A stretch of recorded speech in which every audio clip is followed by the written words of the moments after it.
Wonder, Chapter 52 The Egyptian Tomb.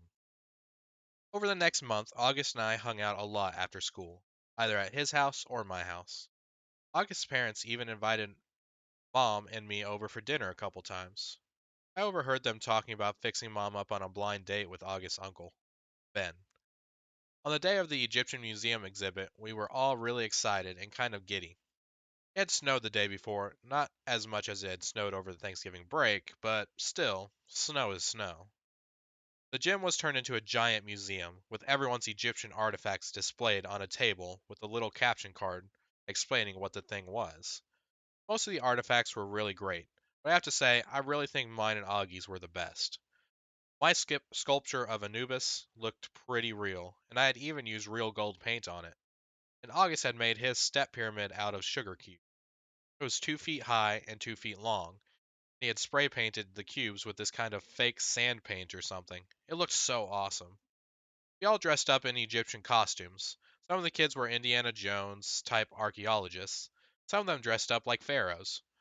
August and I dressed up like mummies. Our faces were covered, except for two little holes for the eyes and one little hole for the mouth. When the parents showed up, they all lined up in the hallway in front of the gym. Then we were told we could go get our parents. Each kid got to take his or her parent on a flashlight tour through the dark gym. August and I took our moms around together.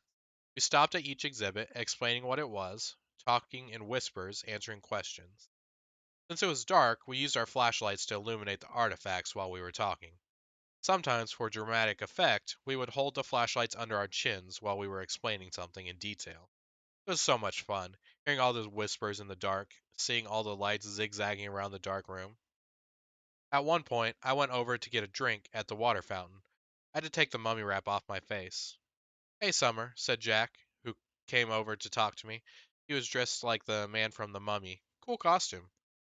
Thanks. Is the other mummy August? Yeah. Um, hey, do you know why August is mad at me? Uh-huh. I nodded. Can you tell me? No. He nodded. He seemed bummed. I told him I wouldn't tell you, I explained.